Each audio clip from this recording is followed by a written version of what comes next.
Good morning. Welcome back to Reader's Workshop. Today you're going to be listening to a story and you're going to be stopping and jotting in several places where I ask, just like you did yesterday with Mrs. Furman. So if you do not have your reader's notebook and something to write with, you'll want to go grab that now. So go ahead and pause the video and get those materials and come right back. The story that I'm going to be sharing with you today is called Fireflies. It's by Julie Brinkle. It's one of my favorite stories.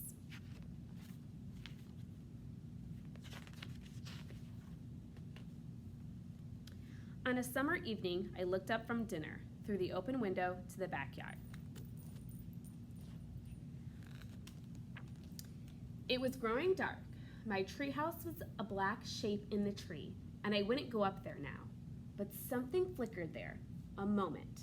I looked, and it was gone. It flickered again, over near the fence. Fireflies. "Don't let your dinner get cold," said Mama.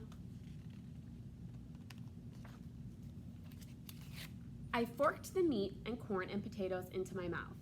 I love that word. I forked it. I put it on my fork and put it in my mouth. "Please, may I go out? The fireflies?" Mom smiled and Daddy nodded. "Go ahead," they said.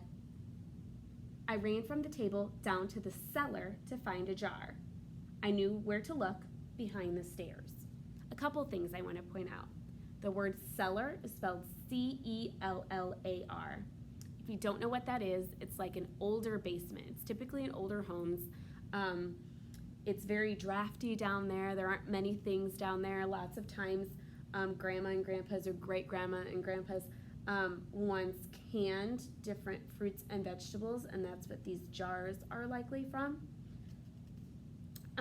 So on this picture, I want you to stop and jot. I want you to take a look at this little boy and look at the scene there, and I want you to jot in your notebook. What do you think he's going to do with these jars? Make a quick prediction. Pause the video now and jot.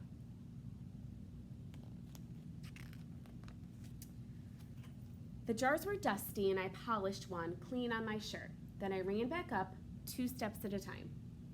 Holes, I remembered, so they can breathe. If you predicted that the jars were for putting the fireflies in, you were correct.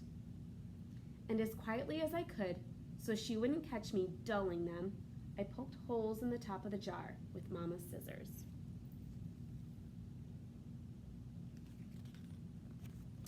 The screen door banged behind me as I ran from the house. If someone said, "Don't slam it," I wasn't listening.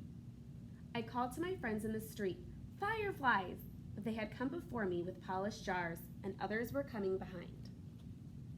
They're all outside catching fireflies. We're getting ready to. The sky was darker now. My ears rang with crickets and my eyes stung from staring too long. I blinked hard as I watched them. Fireflies, blinking on, blinking off, dipping low, soaring high above my head, making white patterns in the dark. We ran like crazy, barefoot in the grass. Catch them, we cried, grasping at the lights.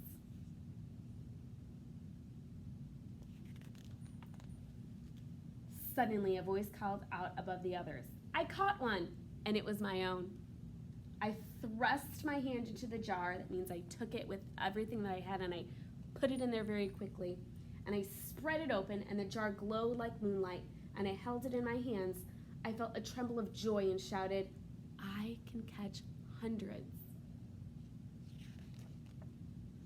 Then we dashed about, waving our hands in the air like nets, catching 2, 10, hundreds of fireflies, thrusting them into jars, waving our hands for more.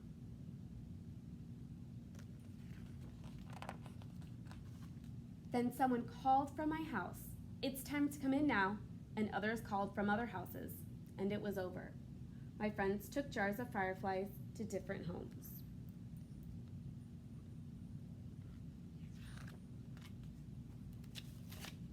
I climbed the stairs to my room and set the jar on a table by my bed. Mama kissed me and turned out the light. I caught hundreds, I said. Daddy called from the hallway. See you later, alligator. After a while, crocodile, I called back. I caught hundreds of fireflies. Okay, now I want you to stop and jot in your notebook. How do you think the little boy feels about the fireflies? Pause now and go ahead and jot.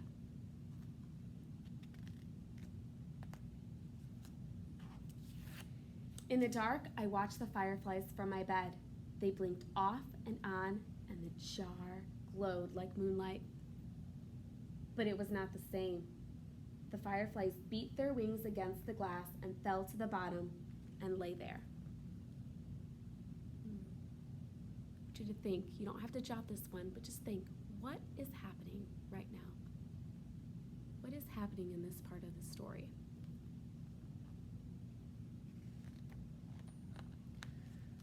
The light in the jar turned yellow like a flashlight left on too long. I tried to swallow, but something in my throat would not go down.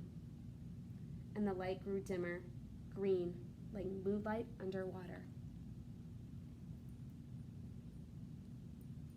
If you guessed that the fireflies are dying, you're right.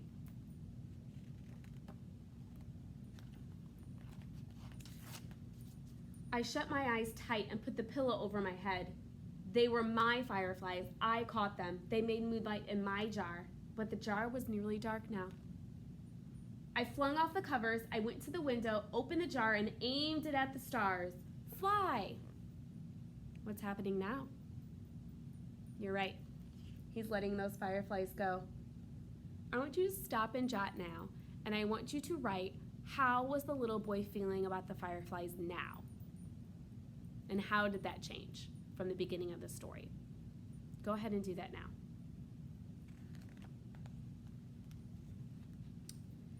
Then the jar began to glow, green and gold, then white as the moon, and the fireflies poured out into the night. Fireflies, blinking on, blinking off, dipping low, soaring high above my head, making circles around the moon like stars dancing. I held the jar dark and empty in my hands. The moonlight and the fireflies swam in my tears, but I could feel myself smiling. Okay, your last jot here at the end, I want you to write about why the little boy was both crying and smiling at the end of the story. What was he feeling? Just sum it up. And then I want you to write anything else that you had connections with the story, or ways that you felt about the little boy or about the situation, or if you can make connections to another story, you can do that now in your reader's notebook as well. After you finish, make sure you post it in the assignment so that your teacher can take a look at your stop and jots. Thank you.